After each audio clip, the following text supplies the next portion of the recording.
We want justice.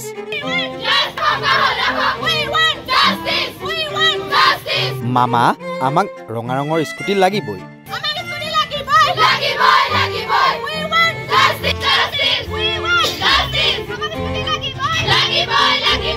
মামাক scooty বিচাৰি ৰাজপথত ভাগিনীৰ প্ৰতিবাদ।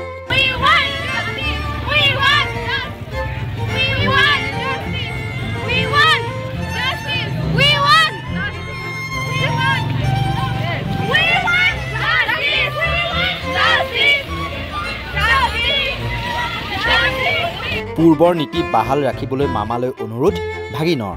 হয়, সদ্য ঘোষিত উচ্চতৰ মাধ্যমিক পৰীক্ষাত উত্তীৰ্ণ 60% ঊৰ্ধৰ ছাত্ৰীসকলৰ দাবী স্কুটি আমাক লাগিবই।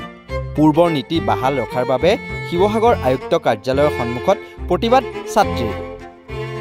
অসম চৰকাৰে উচ্চতৰ মাধ্যমিক পৰীক্ষাত প্ৰথম বিভাগত উত্তীৰ্ণ ছাত্ৰীসকলৰ বাবে ডক্টৰ বাণীকান্ত কাকতি মেধাবৃত্তি বঁটা আঁচনিৰ অধীনত ৰঙা ৰঙৰ স্কুটি ছাত্ৰীসকলক প্ৰদান কৰি আহিছিল। যিহেতু চৰকাৰে নতুন নিয়ম আনিলে আৰু সেই নিয়ম অনুসৰি 80% প্ৰাপ্ত ছাত্ৰীসকলকহে স্কুটি প্ৰদানৰ নিয়ম প্ৰৱৰ্তন কৰাক লৈ ছাত্ৰীসকলে প্ৰতিবাদ সাব্যস্ত কৰে। প্ৰতিবাদৰ কাৰণ এইটোৱে যে হিমন্ত বিশ্ব শৰ্মা ডাঙৰীয়াই আগৰ পৰা 60% স্কুটি দি আছিলে। 60% ওপৰৰ পৰা সকলোকে ছোৱালীৰ ক্ষেত্ৰত আৰু ল'ৰাৰ ক্ষেত্ৰত 75%। কিন্তু এইবাৰৰ পৰা 80% কৰি দিলে। তাৰ কাৰণে আমি ইয়াত উপস্থিত হ'ব লগা হৈছে। ইয়াতে আমাৰ শিৱসাগৰৰ বহুতো ছোৱালী গোট খাইছে। শিৱসাগৰৰ গফটৰ পৰা আৰ্যভট্ট, আকৌ জুনিয়ৰ কলেজ আৰু ফুলেশ্বৰী বেজবৰুৱা এনেকৈ ধৰণে বহুতো ছোৱালী গোট খাইছে। এতিয়া আমাৰ কথাটো হৈছে যে আমাৰ আগৰ পাৰ্চেণ্টেজতে স্কুটি লাগে 60%। আগতে যদি 60% ওপৰৰখিনি এলিজিবল আছিলে তেনে এতিয়া কিয় নহয়? আমাৰ 60% স্কুটি লাগে, আমাক 60% স্কুটি লাগিবই।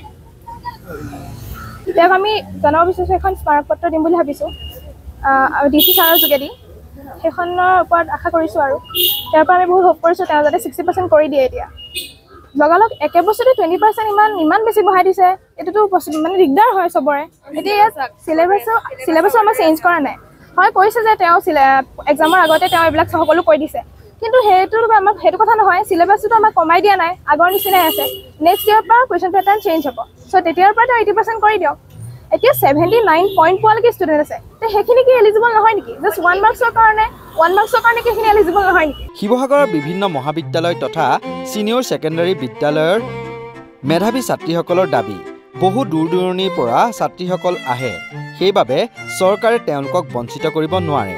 ছাত্ৰীসকলৰ প্ৰশ্ন নিযুত মইনা আঁচনিকে ধৰি অন্যান্য চৰকাৰী আঁচনিৰ পৰা বঞ্চিত কৰাৰ লগতে ৰঙা ৰঙৰ স্কুটিৰ পৰা তেওঁলোকক কিয় বঞ্চিত কৰিলে মামা হিমন্ত বিশ্ব শৰ্মাই? ৰাস্তাপদূলি বহুত অসুবিধা হয় আহিবলৈ।